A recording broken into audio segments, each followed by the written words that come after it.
साथियों, आज हम बहुत ही बड़ी गंभीर बीमारी के बारे में चर्चा करने वाले हैं, जिसे हम एंटीबायोटिक रेजिस्टेंस कहते हैं। एंटीबायोटिक रेजिस्टेंस, कल्पना कीजिए एक ऐसा समय जब साधारण बुखार, गले का इन्फेक्शन, छोटी सी चोट भी जानलेवा बन जाए। डॉक्टरों के पास इसका इलाज हो, लेकिन दवाइयां काम न करें। या कोई साइंस या फिक्शन नहीं है, बल्कि वास्तव में खतरा है, जिसे एंटीबायोटिक रेजिस्टेंस या एंटी माइक्रोबियल रेजिस्टेंस कहते हैं।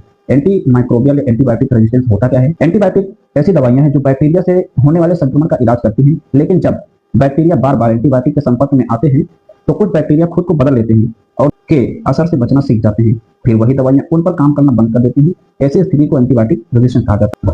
ऐसे बैक्टीरिया को अक्सर सुपरबग बैक्टीरिया कहा जाता है। ये प्रॉब्लम इतनी बड़ी है तो इसके लिए WHO ने कहा है, विश्व स्वास्थ्य संगठन के अनुसार एंटीमाइक्रोबियल रेजिस्टेंस दुनिया की सबसे बड़ी स्वास्थ्य चुनौती है। साल 2019 में लगभग 12.7 लाख लोगों की मौत सीधे तौर पर एंटीबायोटिक रेजिस्टेंस के कारण हुई। 49.9 लाख दान इसी एंटीमाइक्रोबियल रेजिस्टेंस के कारण हुआ था, पाया गया था। हाल के आंकड़ों के अनुसार दुनिया में 6 बैक्टीरियल संक्रमणों में अब एक सामान्य एंटीबायोटिक्स से ठीक नहीं हो पा रहे हैं। इसके लिए जिम्मेदार कौन है? तो इसके लिए इस समस्या का सबसे बड़ा कारण एंटीबायोटिक्स का गलत इस्तेमाल, या फिर कह सकते हैं कि वो लोग जो गांव में छोटी मोटी क्लिनिक पर भी बड़ी बड़ी हाई एंटीबायोटिक दे देते हैं, वो जिम्मेदार हो सकते हैं। के आधार पर डॉक्टरी करने वाले लोग जिम्मेदार हो सकते हैं। या कह सकते हैं कि बिना डिग्री के जो लोग क्लिनिक चला रहे हैं, उनको पैसे कमाने के लिए हाई डोज में एंटीबायोटिक देते हैं, वो जिम्मेदार हो सकते हैं। इसके लिए अगर ये जारी रहा तो क्या होगा?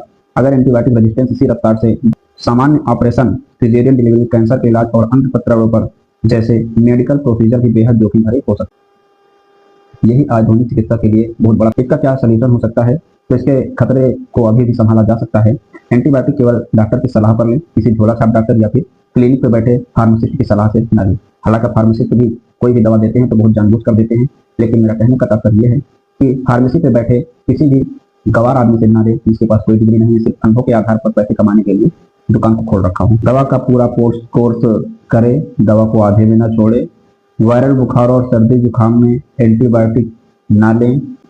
हाथों की सफाई और वैक्सीनेशन जैसी तकनीकों को अपनाएं। दूसरों से बची हुई दवाइयों को खत्म करने के लिए छोटी छोटी सावधानियां भी बड़ी चमत्कार भी ला सकती हैं। अब एंटीबायोटिक जो है हुआ क्यों? इसका भारत में तो मूल कारण है कि हॉस्पिटलाइज पेशेंट में अंधाधुंध एंटीबायोटिक्स लगाना, पैसे के लिए एंटीबायोटिक्स लगाना। ये नहीं कर जगह ऐसा होता है, लेकिन मोस्टली जगह ऐसा ही होता है कि एंटीबायोटिक एरोपेनम जैसी दवाइयों को क्लिनिक जैसी दवाइयों को क्लिनिक पर चढ़ा देते हैं। दवाइयों का नाम पता हो गया, उन्हें ये नहीं पता ये ग्राम पॉजिटिव बैक्टीरिया में काम करेगी, ग्राम नेगेटिव बैक्टीरिया में काम करेगी। वो सिर्फ उस दवा को चढ़ाने से मतलब रखता है, क्योंकि इस दवा के चढ़ाने से पैसा होता है।